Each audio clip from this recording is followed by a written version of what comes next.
Segundo especialistas da Associação Brasileira de Nutrologia, maus hábitos alimentares nos primeiros anos de vida podem levar a complicações anos mais tarde. Infelizmente, os índices de obesidade em crianças está cada vez maior, além de doenças associadas, ganho de peso. Nós temos aí diabetes, hipertensão, muitos desafios que não deveriam fazer parte da infância de nenhuma criança.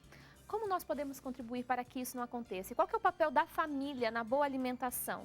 É o que a gente vai conversar aqui no nosso programa Vida Plena. Estamos recebendo a nutricionista, a doutora Ione Queiroga. Doutora Ione, obrigada pela presença mais uma vez aqui no nosso programa. Bom dia. Bom dia. Bom dia a todos. A gente vai falar um pouquinho sobre esse assunto. E eu queria começar falando sobre essa questão da alimentação na primeira infância. O leite materno seria o primeiro passo aí para uma vida saudável da criança nesse primeiro momento da vida dela, correto? Indiscutivelmente é o melhor alimento, né, para qualquer criança. A amamentação, tanto para hidratação quanto os nutrientes, anticorpos, tudo que possa ser preventivo para a criança. Então, o importante é realmente a amamentação. E ele é suficiente até pelo menos os 6 primeiros meses de vida? 6 primeiros meses de vida, amamentação exclusiva. Se a mãe puder amamentar, é importantíssimo. O primeiro leitinho que sai, que é o colostro, onde tem vários nutrientes, minerais. Então, é super importante isso para a criança. Então, você pode estar super tranquila. Isso que eu ia perguntar, né? porque às vezes a mãe fica meio receosa, assim, mas eu acho que meu leite pode ser fraco, será que a criança está se alimentando direito? O leite materno, ele tem todos os nutrientes que a criança precisa. Todos os nutrientes, principalmente esse colostro que é nos primeiros dias. Né? O leite materno mesmo, ele começa a ser mais substancioso a partir do 4º dia. Mas assim, esses primeiros 4 dias, o colostro para hidratação, sais minerais, tudo que a criança precisa está nesse primeiro aleitamento. Isso né? é muito importante. Inclusive, a gente destaca que a Organização Mundial da Saúde, a OMS, recomenda inclusive amamentar, como nós dissemos, exclusivamente o bebê até os 6 meses de vida. Mas também recomenda que depois, com a entrada de outros alimentos na alimentação da criança, o leite materno, se possível, também não seja descartado, podendo aí se levar até os 2 anos de amamentação, é o que eles recomendam, tem gente que inclusive consegue prosseguir. Isso é muito importante, a gente está falando de saúde, de qualidade de vida. Agora, a gente tem alguns desafios que muitas mães enfrentam na hora de alimentar os seus filhos. A gente tem uma pergunta aqui da Mariane Peixoto, ela é de Vitória da Conquista, Bahia, e ela diz o seguinte: tenho um problema na tireoide e não posso amamentar. Qual leite é mais indicado para a substituição do leite materno? É importantíssimo que essa mãe ela tenha o acompanhamento de um pediatra, né? Porque o pediatra vai ter toda a sequência dessa criança e a orientação do melhor, da melhor fórmula infantil para atender as necessidades dessa criança. Hoje nós temos produtos que conseguem não ser iguais ao leite materno, mas que equivalem aí às questões nutricionais e tudo. Não, existem fórmulas infantis, assim, que têm muitas substâncias bem semelhantes ao do leite materno, sim, porque fórmulas iguais não tem, mas que elas atuam dentro do organismo da criança da mesma forma. Então, assim, é adequado em determinado período, então temos fórmulas infantis que sejam adequadas do 1º ao 6º mês, depois do 6º mês em diante, e assim a orientação. Então, o ideal é que tenha o pediatra acompanhe, e essas fórmulas infantis são extremamente eficazes, né? Perfeito. Agora, quando a gente fala de alimentação, doutora, a gente comentava aqui desses primeiros 6 meses, que deve ser feito exclusivamente com leite materno, mas depois disso as mamães conseguem ir adicionando alguns alimentos no dia a dia, na rotina dessa criança. Como deve ser essa inserção? Quais os cuidados que se deve ter nesse primeiro momento aí? Seria a introdução a partir do 6º mês. Isso. Se a criança teve o aleitamento materno, todo acompanhamento da introdução dos alimentos, ela começa a introduzir pequenos fórmulas. Legumes, você vai com legumes, as papinhas, introduzindo aos poucos conforme o paladar da criança. E aí vai diminuindo as mamadas, né? Então, nós costumamos orientar. Começa com as papinhas antes da mamada do almoço, né? Para começar a ter essa mudança de paladar. né, que a criança vai tendo. E tomando cuidado com alguns alimentos, né, evitar alguns alimentos mais ácidos, doces, que possam ainda não fazer bem no sistema digestivo, que não está totalmente formadinho ainda. Então, vai introduzindo aos poucos e aí apresentando praticamente todas as linhas de alimentos, né? Mas começando realmente com os legumes, carnes em poucas porções, bem pouquinho, mas introduzindo os legumes de forma mais eficaz dentro da alimentação, né? Perfeito. Algum alimento que deve ser evitado? A senhora mencionava, por exemplo, a questão dos doces, né? Que muitas vezes, até pelo gosto, a criança acaba ficando quietinha, aí a mãe dá uma balinha, dá alguma coisa assim. Nós costumamos orientar que até os 6 meses não seja dado assim açúcar, mel, frutas ácidas, carne bovina, nada gorduroso, nenhum tipo de alimento que possa prejudicar a criança.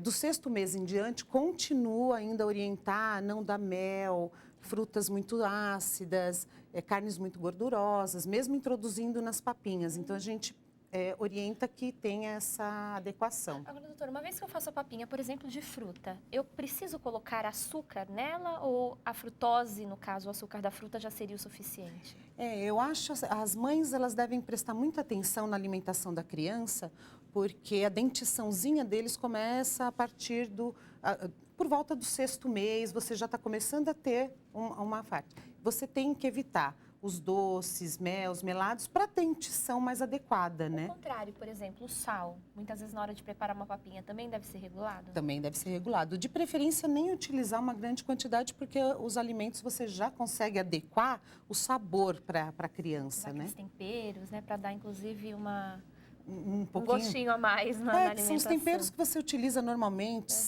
cebola, alho, salsinha.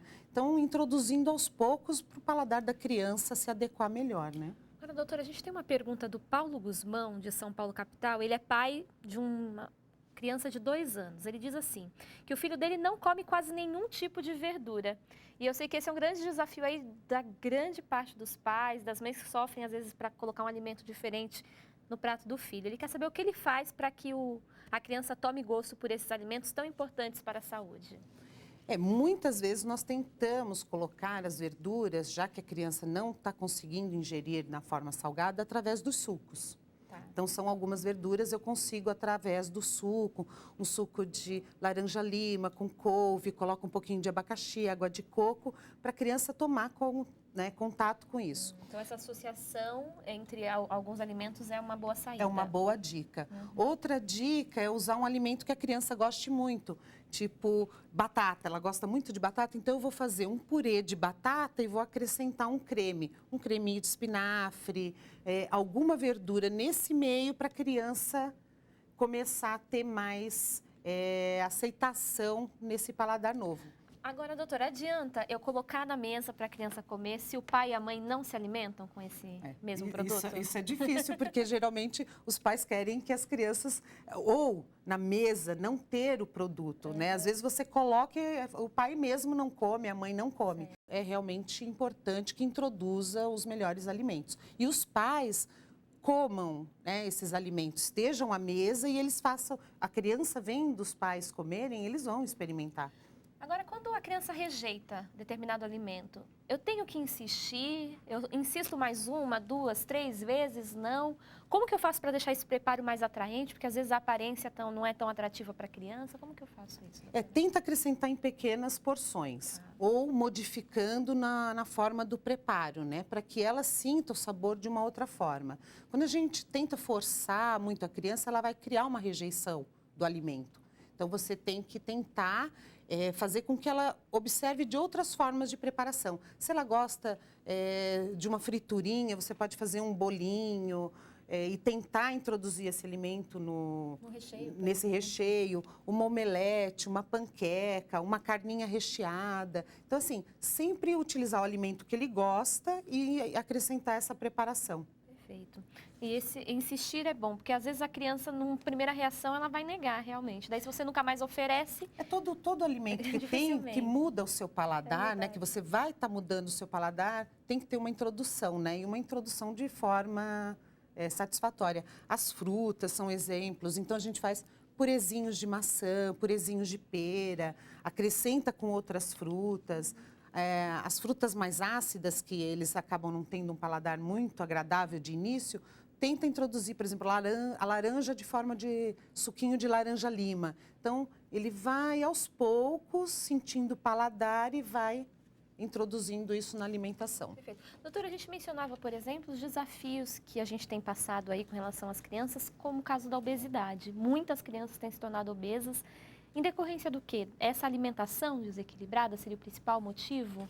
E que alimentos que trazem tanto prejuízo assim para essas crianças? Muitas vezes, hoje a introdução de alimentos, fast foods, lanches, né? Então, você tem várias redes de fast food que dão alimentação rápida. A criança hoje não tem uma atividade física mais eficaz, então, a própria internet... eu acho que a gente tem que usar isso como um aliado, né? Tentar com que os pais não acomodem a criança só na atividade física. Existem jogos de internet que você usa o corpo, que você brinca. Não podemos fugir da tecnologia, ela está aí, né? E a gente acaba utilizando. Mas tentar que ela tenha mais atividade física, faça as refeições bem fracionadas. Na mesa, inclusive, não é, na doutora? mesa. Muitas vezes, um hábito que se perde é sentar na mesa para se almoçar, para se jantar com a família.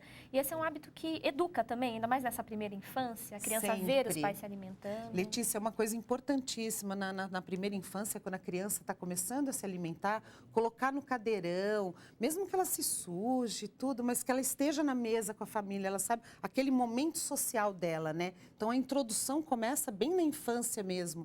Então, colocar sempre à mesa, porque hoje até os pais, né, vão comer na sala, vão no sofá, então realmente é mais complicado, né? Sem dúvida. E é por isso que a gente conversa sobre esse assunto, né? Não para ficar apontando, tá vendo, não tá fazendo errado, mas para a gente olhar para a nossa própria atitude e perceber como é importante. Afinal de contas, doutora, inclusive para finalizarmos aqui esse nosso bate-papo, a alimentação na primeira infância é essencial para o bom desenvolvimento dessa criança durante toda a sua vida, né? Muitas doenças são evitadas, inclusive. Isso é muito importante, né? Então, o controle de doces, o controle de salgados, os alimentos, as fibras, o bom funcionamento intestinal, a hidratação da criança é extremamente importante, né? Então, tudo que a mãe puder fazer de início a essa reeducação alimentar, as crianças vão levar isso pela vida.